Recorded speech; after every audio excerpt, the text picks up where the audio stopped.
Should airlines start charging by the pound instead of by the seat? Well, certainly is a controversial topic, as I'm not really sure which side of the fence I really ultimately stand on. I think I'll try to present a balanced debate for and against this interesting question. I'll begin with the arguments for. Firstly, it's obnoxious in an already cramped space to sit next to someone who's frankly overflowing into your personal space and comfort zone. Although I somewhat blame the airlines for this, I do also see being overly large, with exceptions of course, as being a personal choice. Most of us realize that we eat a lot, we exercise too little, we gain weight. Then we become the overflowing person. If we are overflowing as a result of our lifestyle choices, well, we should pay the price. Secondly, airlines price baggage by the pound, and if I'm traveling with oversized luggage, I would expect to pay more than the person sitting next to me who is traveling with only a small bag. Really, should a 12-year-old boy who weighs 75 pounds pay the same price as a 40-year-old who weighs 250 pounds? That's a 175-pound weight difference. In luggage terms, according to Delta Airlines, that would set you back $100 for every 19 pounds over the prescribed baggage allowance. Now against. Firstly, it appears to be a violation of human dignity, if not human rights, to attempt to enforce this intrusive kind of setup. We live in a world already obsessed with weight. How much worse would it be if there were obviously financial gains to being thin? Beyond the acknowledged gains that already exist, that is, what weight would the airlines choose as the good weight? What would be the cutoff for normal versus increased price? Also, how would the airlines find out what you weighed? Would they have a giant machine added to the already obnoxious and sometimes humiliating security checkpoint procedures? Would you be weighed in front of everyone?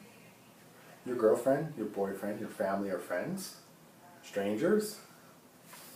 Actually, Samoa Airlines has come up with a reasonable solution. They're already charging passengers by the pound in their 12-seat Pacific Island Hopper flights. As Harold Mass reports in April 2013 for The Week, instead of charging for each seat, Samoa Airline has started weighing passengers along with their luggage and charging them a fee reflecting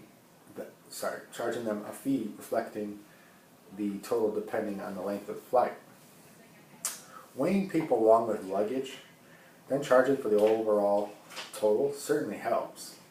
I know I would feel better if I could mutter to anyone watching about how I knew I shouldn't have packed all those heavy objects in my case. Secondly, are we cheating a world which larger folks sadly discriminate against? Harold Mass in the same article points out that most overweight people do feel discriminated against by airlines that are charged by the weight. After all, it's hardly fair, they say, to ask people to pay more and still be crammed into some tiny little uncomfortable seat. Where would it all end? Perhaps with an offensive body odor? Somebody with offensive body odor should be asked to pay more? People with crying babies sitting in their laps? These things can be obnoxious too. In conclusion, although obesity can be a medical problem, it is often the result of a sedentary lifestyle and poor eating choices.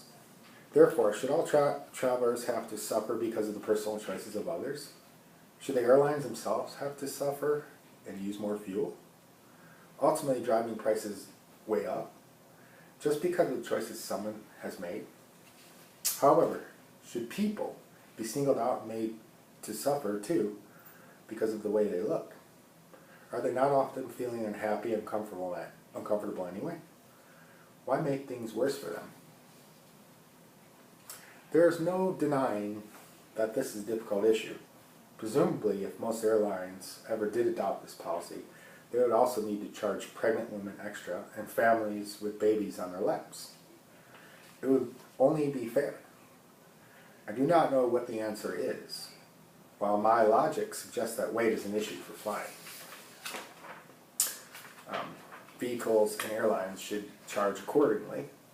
I also rebel yet another way for the airlines to cram as many humans as possible into a tiny and comfortable space and then get away with charging them even more. Perhaps along with any change in pricing policy, it is time for the airlines themselves to step up and offer us a little bit more for our money. Thank you.